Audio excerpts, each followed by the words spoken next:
सभी मंचासीन अतिथियों का स्वागत किया जा रहा है ब्लैंकेट देकर। माननीय महापौराधिकारी हार्दिक स्वागत है।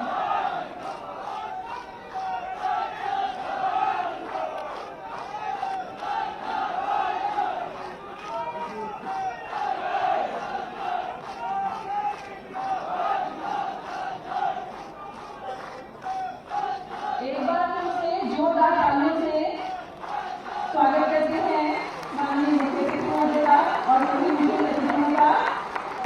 और इसके साथ ही मैं कार्यक्रम को आगे बढ़ाती हूँ। कार्यक्रम का परिचय देने के लिए मैं अनुरोध करूंगी अंकिता सहवाल से। अंकिता सहवाल, भारत सरकार।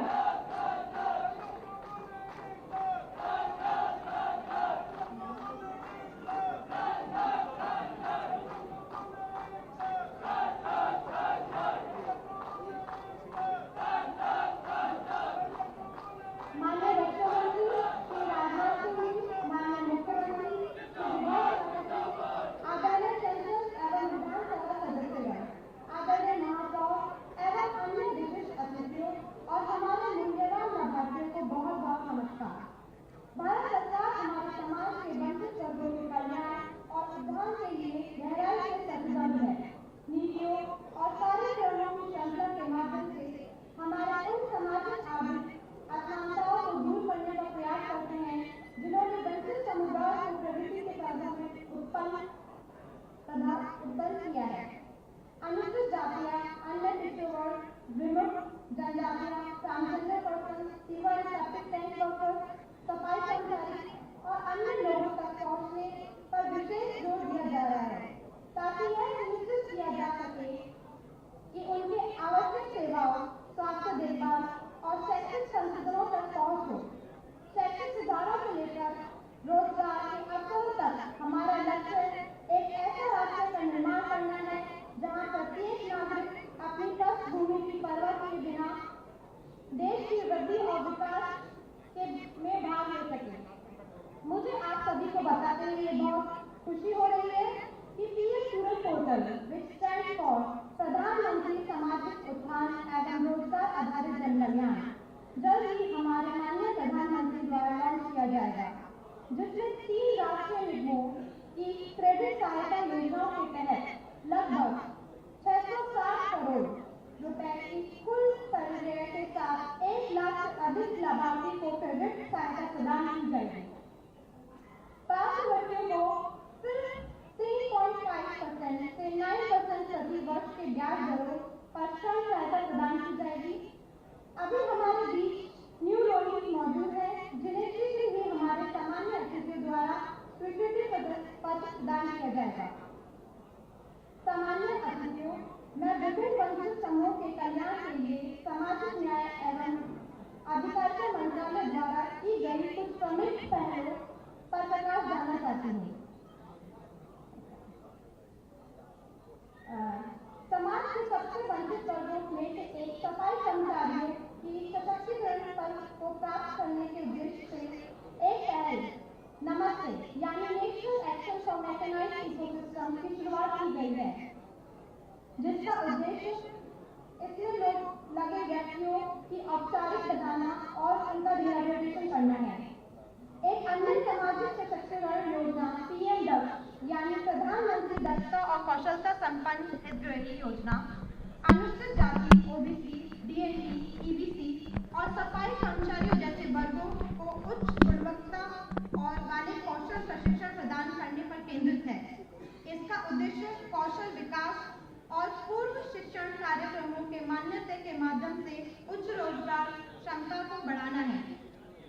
मुझे आप सभी को यह बताते हुए बहुत गर्व है कि मौजूदा स्किल्ड वर्कफोर्स के विस्तार के रूप में पीएम दक्ष योजना के 1000 से अधिक लाभार्थी अपने अपने क्षेत्रों के भविष्य के एंटरप्रेन्योर के रूप में खुद को प्रोत्साहित करने के लिए इस कार्यक्रम में भाग ले रहे हैं। सभी विशिष्ट अतिथियों को और उनकी उपस्थिति और समर्थन के लिए मेरा धन्यवाद। सभी लाभार्थियों को हार्दिक बधाई। धन्यवाद। थैंक यू अंकिता जी। अब मैं सादर अनुरोध करूंगी माननीय उप मुख्यमंत्री आदरणीय श्री ब्रजेश पाठक जी से कि हम सब का मार्गदर्शन करने की कृपा करें।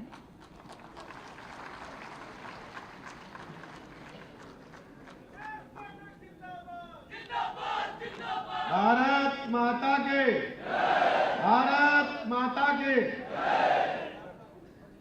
वंचित वर्ग हेतु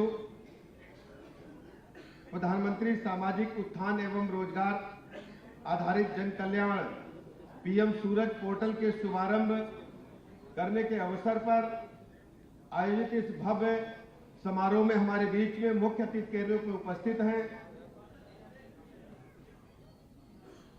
भारतवर्ष के यशस्वी रक्षा मंत्री, लखनऊ के लोकप्रिय सांसद आदरणीय राजनाथ सिंह जी, लखनऊ की लोकप्रिय महापौर आदरणीय सुषमा खरकवाल जी, सांसद राज्यसभा पूर्व उप मुख्यमंत्री आदरणीय डॉक्टर दिनेश शर्मा जी, माननीय विधायक नीरज बोरा जी, माननीय विधायक योगेश शुक्ला जी, सदस्य विधान परिषद आदरणीय मुकेश शर्मा जी, सदस्य विधान परिषद आदरणीय लालजी प्रसाद निर्मल जी, सदस्य विधान परिषद आदरणीय रामचंद्र प्रधान जी, सदस्य विधान परिषद आदरणीय उमेश द्विवेदी जी, भारतीय जनता पार्टी के महानगर के अध्यक्ष आदरणीय आनंद द्विवेदी जी, मंच पर उपस्थित सभी वरिष्ठ अधिकारीगण, हमारे नेतागण, सामने बैठे सभी माताओं तथा बहनों, पत्रकार मित्रों, माननीय प्रधानमंत्री नरेंद्र मोदी जी ने विकसित भारत की जो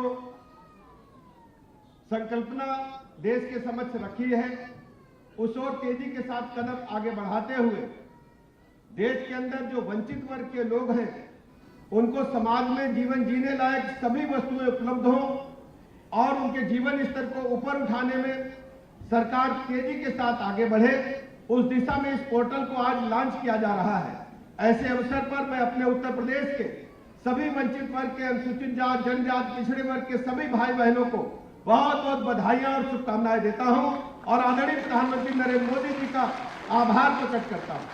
हम सब जानते हैं इस पोर्टल के माध्यम से जो हमारे वंचित वर्ग के भाई बहन हैं उनको केंद्र की सभी योजनाओं की सीधे जानकारी मिल पाएगी, इससे वो सुविधा उठा पाएंगे और उनको भी वो हर वस्तु जो हर सुविधा जो केंद्र की सरकार उनके जीवन को आगे बढ़ाने के लिए उपलब्ध करा रही है, तत्काल पोर्टल के माध्यम से जानकारी के साथ साथ वो आवेदन भी कर पाएंगे और उसके बाद उनको सीधा लाभ मिल सकेगा।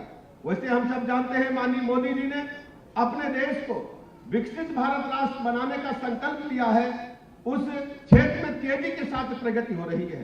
आज इंफ्रास्ट्रक्चर के मामले में पूरी दुनिया में भारतवर्ष का सिक्का चल रहा है। हमारे जो डिफेंस सेक्टर में माननीय रक्षा मंत्री जी के मार्गदर्शन में पूरे देश में, पूरी दुनिया में इस बात की चर्चा है कि डिफेंस सेक्टर हमारा आत्मनिर्भर भारत की तरफ तेजी के साथ आगे बढ़ रहा है। सैकड़ों ऐसी उत्पाद हैं जिनको पहले हम विदेश से मंगाते थे, अब भारतवर्ष में हम अपने लिए भी बनाते हैं और दुनिया के अन्य राष्ट्रों को डिफेंस सेक्टर में हम वो सामग्री उपलब्ध कराने का भी काम कर रहे हैं।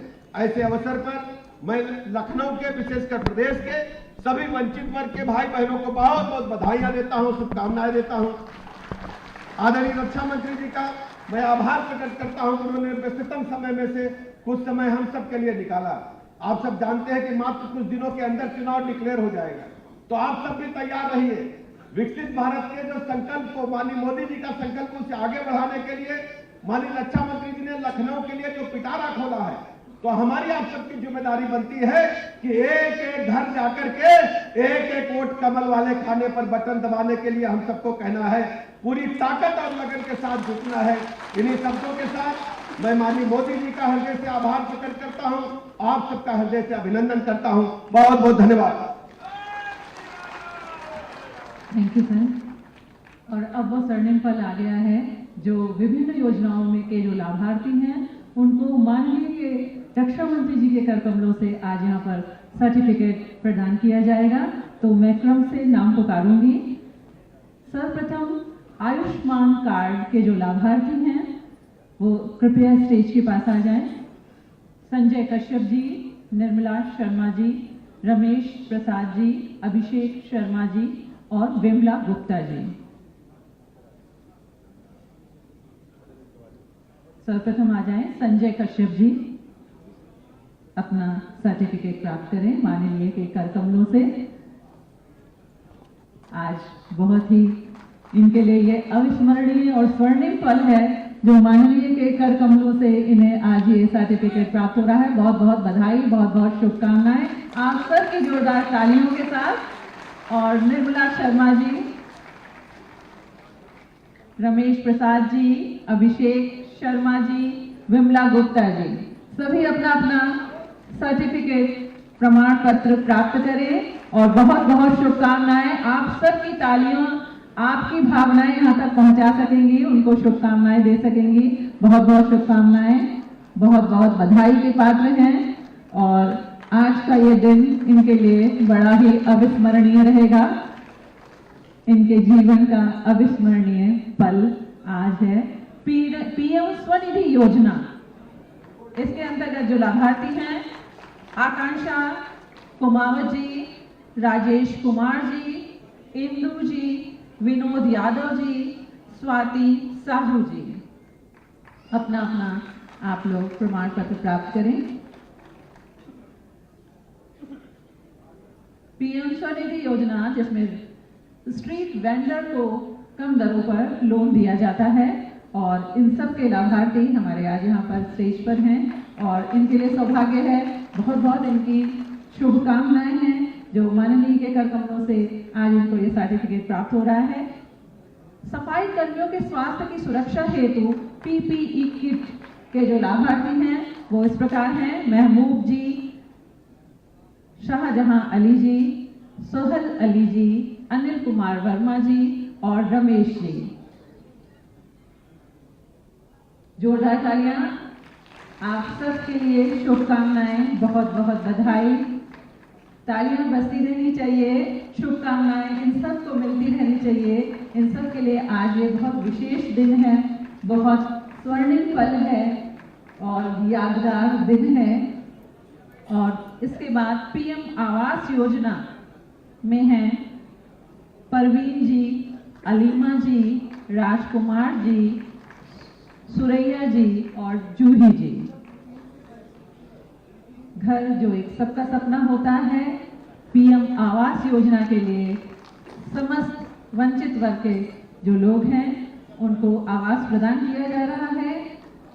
आज इनको इनके सपनों के घर की चाबी माननीय के कर कमलों से प्राप्त होगी।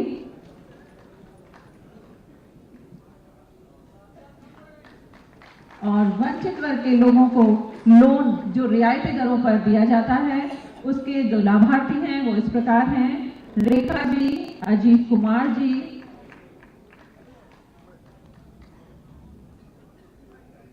तालियां बजती रहनी चाहिए, शुभकामनाएं आती रहनी चाहिए। बहुत बहुत शुभकामनाएं, बहुत बहुत बधाई आप सभी को आपके भावी जीवन के लिए, बेहतर जीवन के लिए, आपके जीवन के उन्नयन के लिए बहुत बहुत शुभकामनाएं हैं। और शुभकामनाएं तालियों द्वारा आप सभी स्टेज तक पहुंचा सकते हैं।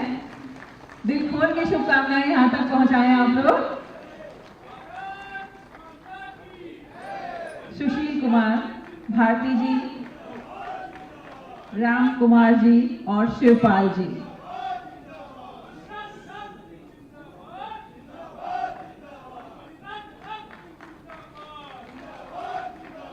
एक बार सभी के लिए शुभकामनाओं के लिए जोरदार तालियां बजा दीजिए। इन सभी लाभार्थियों के लिए, इनके भावी जीवन की शुभकामनाओं के लिए बहुत बहुत बधाई, बहुत बहुत शुभकामनाएं।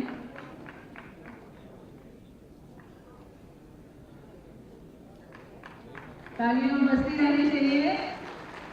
बालकनी वाले लोग भी तालियां बजाते रहें, शुभकामनाएं बरसाते रहें। ये सारे लाभार्थी हम सब में से ही एक हैं।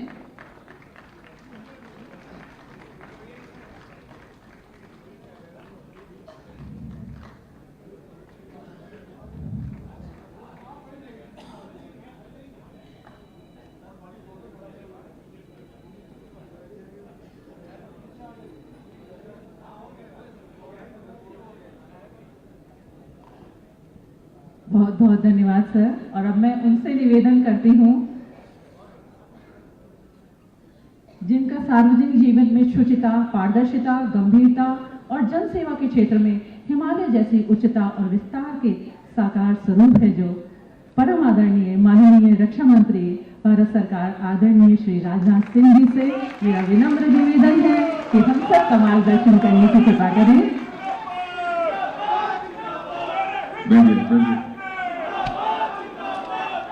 बैठिए।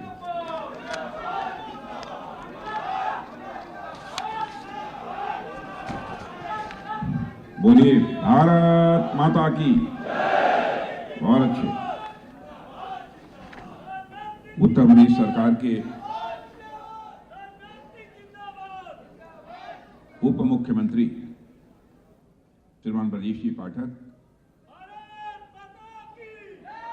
प्रदेश के पूर्व उप मुख्यमंत्री डॉक्टर दिनेश जी शर्मा, यहां की महापौर श्रीमती सुषमा जी खरकवाल, महानगर अध्यक्ष श्री आनंद जी द्विवेदी, सदस्य विधान परिषद श्री मुकेश जी शर्मा, सदस्य विधान परिषद श्री रामचंद्र जी प्रधान, सदस्य विधान परिषद श्रीमान लाल जी निर्मल, सदस्य विधान परिषद श्रीमान उमेश जी द्विवेदी और हमारे लखनऊ उत्तर के लोकप्रिय विधायक श्री नीरज जी वोरा और हमारे बख्शी तालाब के लोकप्रिय विधायक श्री योगेश जी शुक्ल, त्रिलोक सिंह अधिकारी और प्रमुख सचिव पिछड़ा वर्ग कल्याण विभाग उत्तर प्रदेश श्री सुभाष चंद्र शर्मा, श्री अनिल जी पाटिल, निदेशक सामाजिक न्याय एवं अधिकारिता श्री सूर्यपाल जी गंगवार, जिलाधिकारी लखनऊ श्री अजय जैन, सीडीओ लखनऊ आदरणीय दिवाकर जी त्रिपाठी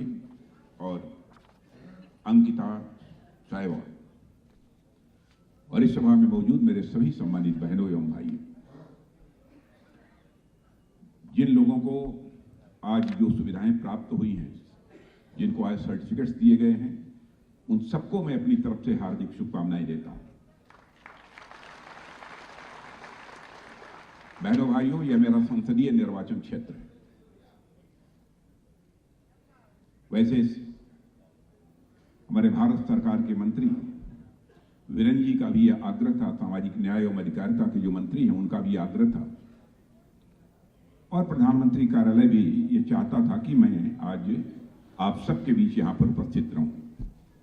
तो हमारे लिए यह सौभाग्य की बात है कि अपने संसदीय निर्वाचन क्षेत्र में मुझे उपस्थित रहने का यह अवसर प्राप्त हुआ है और आप सबके स्नेह के कारण ही, आप सबके प्यार और मोहब्बत के कारण ही आज भारत की संसद में मैं बैठा हूं और देश की सीमाओं की रक्षा की जिम्मेदारी विशेष रूप से मेरे कंधों के ऊपर है। मैं आपको याद दिलाना चाहता हूं कि हमारे प्रधानमंत्री मोदी जी ने जब 2014 में वो प्रधानमंत्री बने थे तो उन्होंने कहा कि हिंदुस्तान से गरीबी समाप्त होनी चाहिए। गरीब गरीब होता है, वो चाहे किसी जाति का हो, चाहे किसी पंथ का हो अथवा किसी मजहब का हो, और साथ ही पिछड़ापन भी इस देश का समाप्त होना चाहिए। और यह कहते हुए उन्होंने एक वाक्य कहा था कि हमारी सरकार जो बनी है, यह सरकार इस हिंदुस्तान के गरीबों और पिछड़ों के प्रति पूरी तरह से समर्पित है।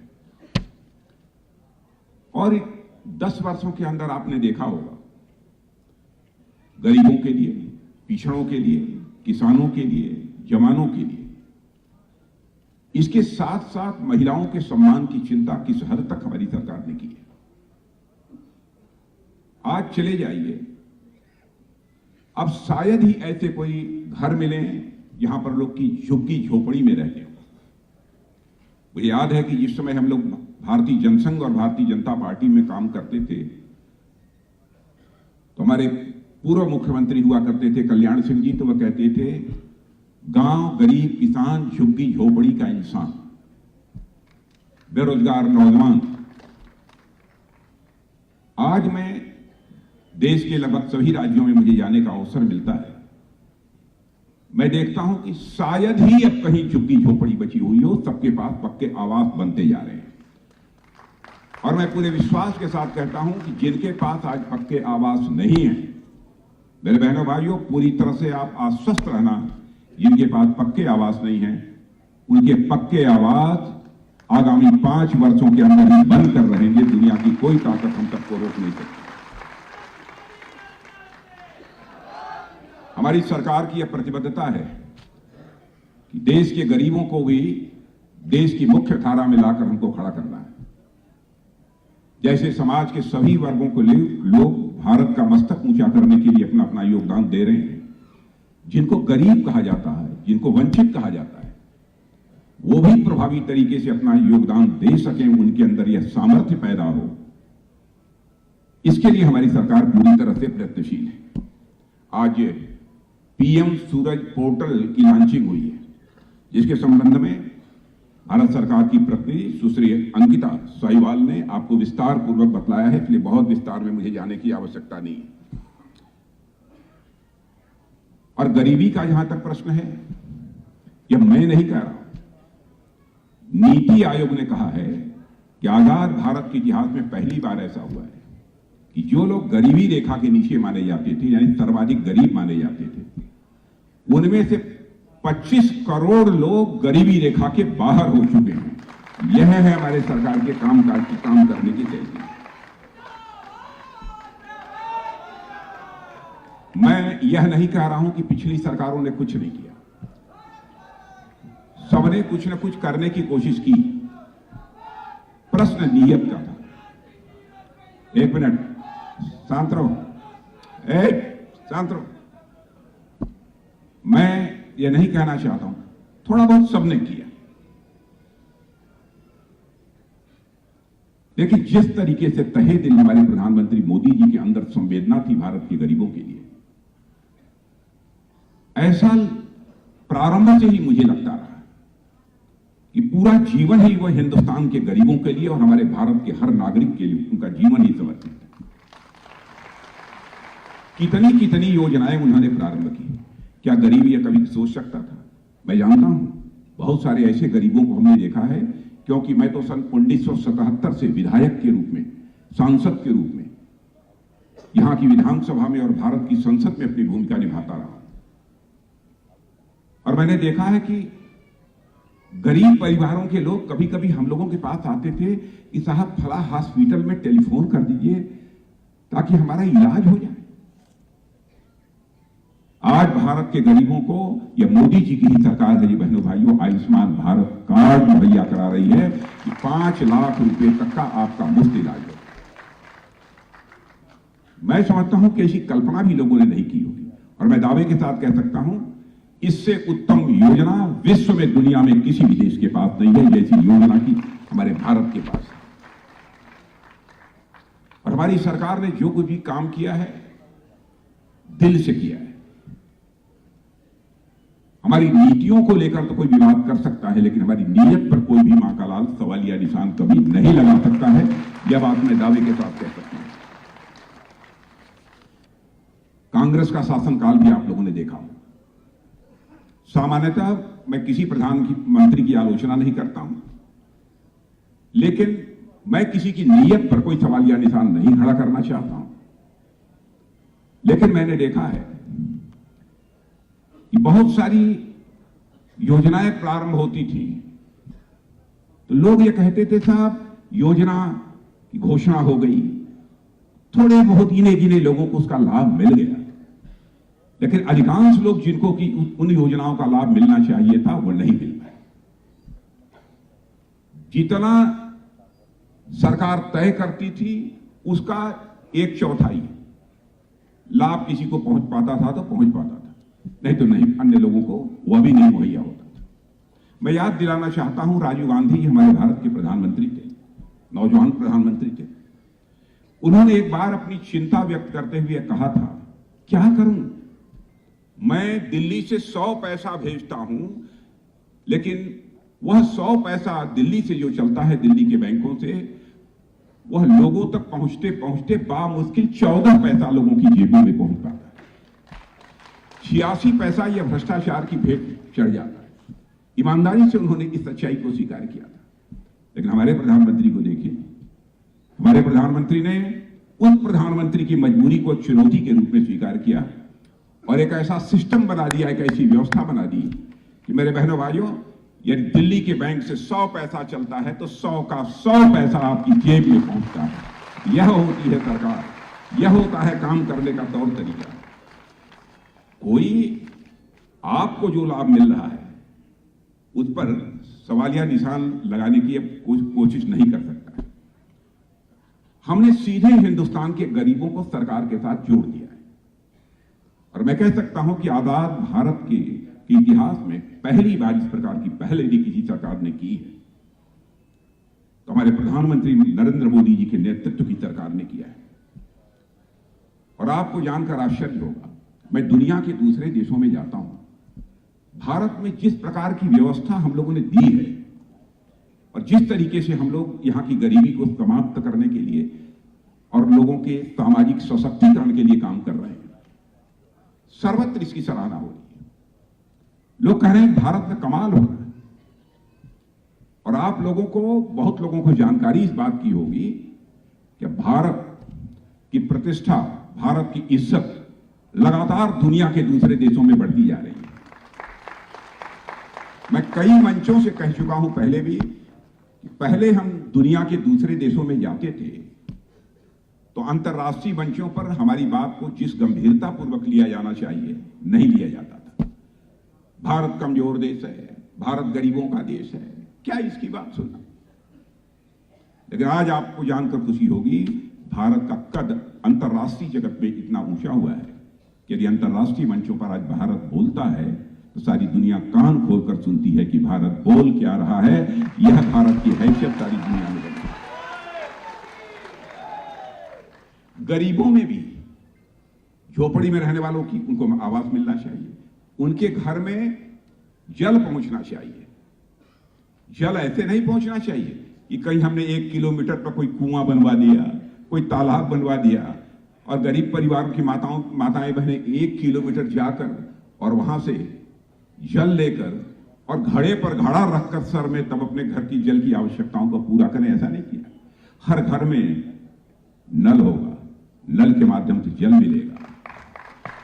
और आज मैं विश्वास के साथ कहता हूं, बहुत सारे घरों में नल के माध्यम से जल मिल रहा है और जिनके घर में खुदा नखास्ता यदि नहीं पहुंचा होगा तो उनके घर में भी नल के माध्यम से जल पहुंच कर रहेगा। और मैंने तो यह फैसला किया है कि कम से कम अपने संसदीय निर्वाचन क्षेत्र में, और हमारे जितने भी विधायक बैठे हैं, हमारे नीरज गोरा जी बैठे हैं, हमारे उप मुख्यमंत्री जी ब्रजेश जी पाठक बैठे हैं, हमारे योगेश शुक्ला जी बैठे हैं, बहुत सारे लोग यहां पर बैठे हैं। मैं इन लोगों से भी कहूंगा, आप यह देखिए कि आपके यहां किस गरीब के घर में नल नहीं पहुंचा है, किस गरीब के घर में नल के माध्यम से जल नहीं पहुंचा है। हमारे हर जनप्रतिनिधि को, हमारे पार्षद हो तो पार्षदों को भी इस बात की चिंता करनी चाहिए। और मैं आपको विश्वास दिलाता हूं, जिनके घर में नल नहीं पहुंचा होगा उनके घर में नल पहुंच कर रहेगा और नल से ही जल पहुंचेगा। यह पूरा आपको मैं यकीन अपनी तरफ से दिलाना चाहता हूं। मैं मानता हूं साथियों कि कानून तो कांग्रेस के समय भी बनते थे, लेकिन कानून केवल बनाना पर्याप्त नहीं होता है। कानून को प्रभावी तरीके से जब तक लागू न किया जाए, और केवल लागू करने से ही काम नहीं होता है, बराबर उसकी देख रेख होनी चाहिए, मॉनिटरिंग जिसे कहते हैं। मॉनिटरिंग यदि प्रॉपरली नहीं होगी तब तक हम जो लाभ गरीबों तक पहुंचाना चाहते हैं वह लाभ किसी भी सूरत में गरीबों तक नहीं पहुंच पाएगा, ऐसा मेरा मानना है। हमारे प्रधानमंत्री ने संकल्प लिया है कि 2047 आते आते हमारा भारत ये विकसित भारत बनेगा, और विकसित भारत बनेगा तो उसके लिए चिंता क्या की है उन्होंने। आपने देखा होगा एक गाड़ी घूम रही थी, देखा है गाड़ी जो घूम रही थी, विकसित भारत वाली गाड़ी।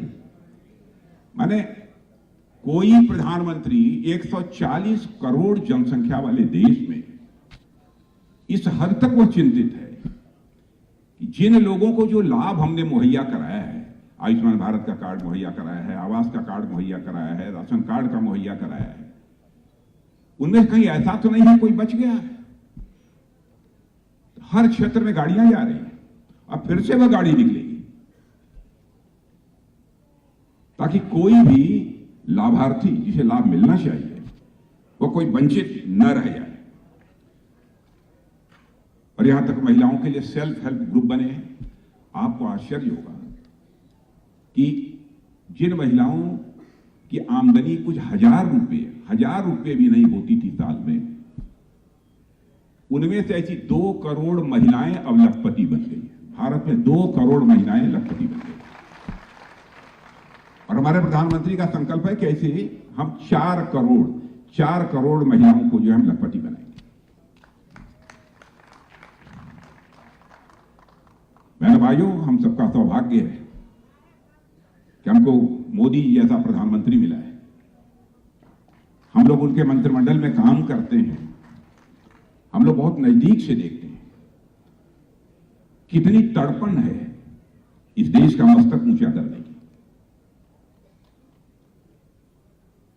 बराबर गरीबों मैंने सारे अपने कैबिनेट मंत्रियों से भी वो पूछते रहते हैं बराबर कि आपके क्षेत्र में क्या हुआ, आपने अभी तक क्या किया, फला योजना पहुंच गई कि नहीं पहुंच गई।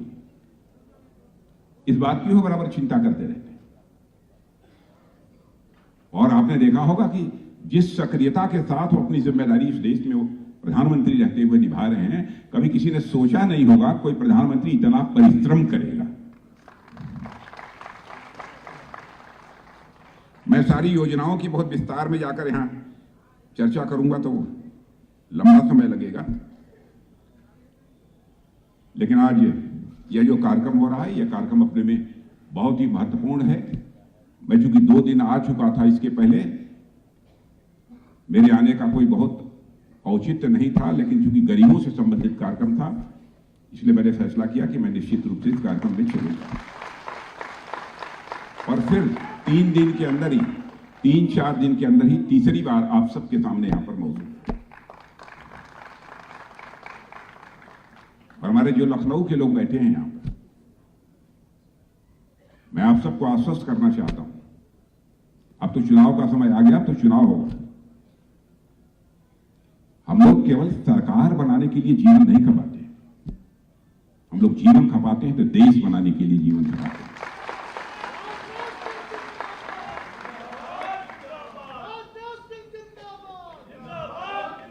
बहुत सारे ऐसे लोग हैं जो कि राजनीति केवल सरकार बनाने के लिए करते हैं, हम लोग राजनीति देश बनाने के लिए, समाज बनाने के लिए करते हैं।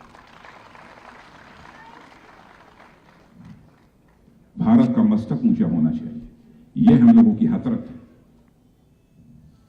और लगातार भारत का मस्तक ऊंचा हो रहा है। अब छोटी सी चीज, कोरोना की बीमारी तो आप लोगों में बहुत लोगों को रही होगी। कितने लोगों को कोरोना हुआ था? जरा हाथ उठाई तो जरा, पीछे या ऊपर बैठे जरा हाथ उठाई। कोरोना कितने परिवारों में हुआ था? परिवारों में कितने? अरे बीच में नहीं हुआ था क्या इन लोगों को? नहीं हुआ था? बड़े सौभाग्यशाली भाई। अच्छा ये बतलाइए कि 2-2 टीका कोरोना हुआ हो न हुआ हो, 2-2 टीका सबको लग गया है कि नहीं? क्या बात है। अब सुन लीजिए मेरी बात, यह कोरोना का जो टीका है भारत में पहले नहीं बनता था। मुझे याद है पहली बैठक मैं भी मौजूद था, प्रधानमंत्री जी थे, मैं था और सब अधिकारी भी थे और स्वास्थ्य मंत्री बैठे। उस समय हमारे यहां यह टीका बनता ही नहीं। प्रधानमंत्री ने कहा बनता नहीं था तो क्या बन नहीं सकता है? ऐसा तो है नहीं कि कोरोना आया है महीने भर में समाप्त हो जाएगा। यह कब तक चलेगा इस संबंध में कुछ कहा नहीं जा सकता। तो उन्होंने कहा कि इससे संबंधित वैज्ञानिकों से मैं बात करना चाहूंगा और सीधे बंगलोर पहुंचे। अब बंगलोर के वैज्ञानिकों से उन्होंने बात किया। मेरे बहनों भाइयों, हमारे देश के वैज्ञानिकों ने करिश्मा कर दिया, करिश्मा कर दिया। उन्होंने वैक्सीन बनाया, टीका बनाया, और बनाया तो केवल भारतवासियों के लिए नहीं बनाया, हमने दुनिया के 100 देशों को वह टीका मुहैया कराया है। उनकी मदद काम करने का यह तरीका होता है, 100 देशों को मुहैया कराया। और 140 करोड़ की जनसंख्या है हमारे भारत की। 140 करोड़ में शायद ही कोई ऐसा बचा हो जिसको 2 बार टीका न लगा हो। यह सच है कि नहीं है? सच है तो तेज आवाज में बोलो, सच है। अमेरिका जो दुनिया का सबसे धनवान देश और ताकतवर देश माना जाता है, वहां भी सबको 2 कोरोना की वैक्सीन नहीं लगी है, सभी नागरिकों को लगी है। तो 140 करोड़ की जनसंख्या वाले भारत में लगी है। यह होता है सरकार के कामकाज करने का तौर तरीका। उनको 3 लगी है। इसलिए बहनों भाइयों, हमारी सरकार की इस देश का मस्तक ऊंचा करने के प्रति जो प्रतिबद्धता है वह बेजोड़ है, अटूट है। और आप सबका जैसा प्यार मिला है, जैसी आपकी मोहब्बत मिली है, यही प्यार मोहब्बत भविष्य में भी मिलती रहेगी, ऐसा मेरा विश्वास है। इन्हीं शब्दों के साथ मैं पुनः आप सबको अपनी हार्दिक शुभकामनाएं देते हुए अपना निवेदन समाप्त।